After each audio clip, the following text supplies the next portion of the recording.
Hey guys, welcome to another episode on my channel. Today we are going to talk about multitasking with ESP8266. If you have been following this channel, you know that we already talked about that subject with ESP32 microcontrollers. But ESP8266 is not that powerful and therefore we are not that lucky. Yet there is a way to do multitasking even with this microcontroller. And there you can find multiple libraries for that purpose. I'm going to show you this one. We are on GitHub and I'm looking at ESP8266 scheduler. But aside of repository of this creator, you have multiple different repositories for the same purpose. And from my experience, all of those are actually similar to one another. I'm just going to copy this link, so we are going to use this repository. I'm going to open my Visual Studio Code. And if you have not already, please create another project. Go into platform INI and add one more line. So lib dependencies and paste link to this repository. I'm going to save it. And this repository is installed. Alright. Now what we have to do? We have to include something first. So I'm going to include scheduler, but with R at the end, and one more, include task. We need this one in order to tell to our microcontroller what should be executed and how we are going to do that. So we are going to create inner class. I'm going to call this one first. So this is the code that is going to be executed, and this is going to extend public task squarely brackets. Now we can use protected or public, doesn't matter, with void setup. So this class is also going to have these two methods, setup and loop, same like any other application for your microcontroller.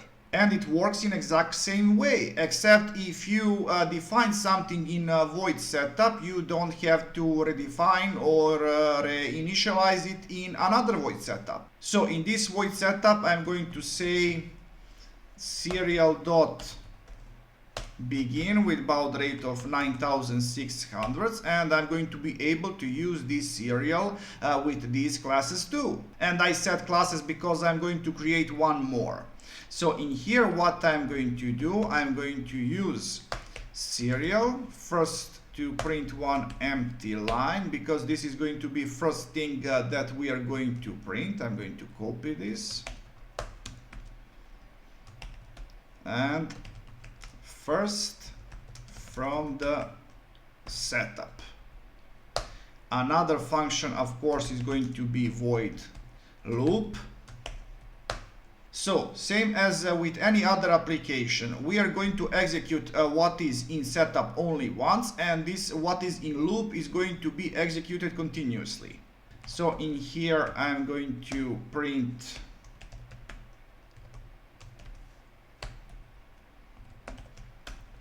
not like this. First from the loop and delay of, let's say, 3 seconds. It's enough for this example.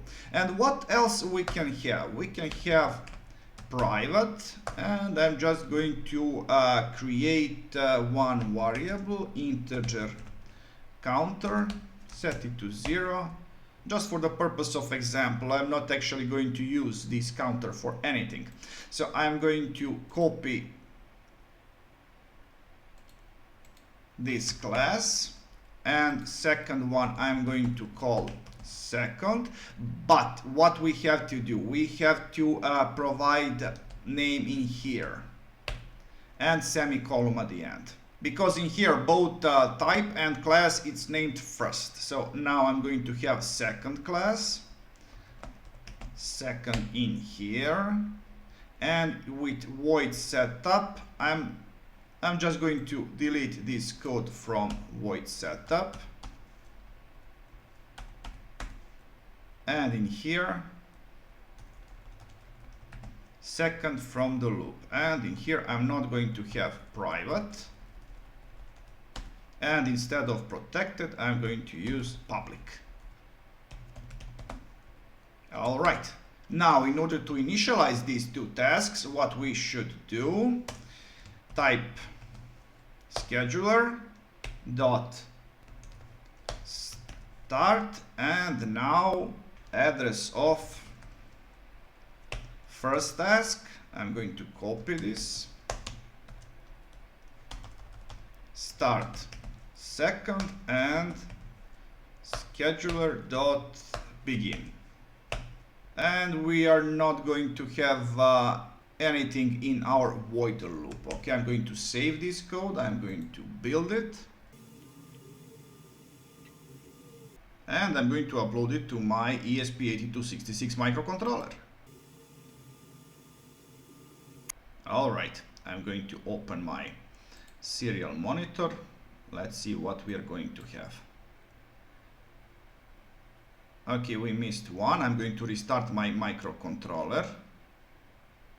First from the setup, first from the loop, second from the loop, first from the loop, second from the loop, and so on. So guys, that's all for this episode. I hope that you learned something new and interesting. So please like, subscribe, and see ya!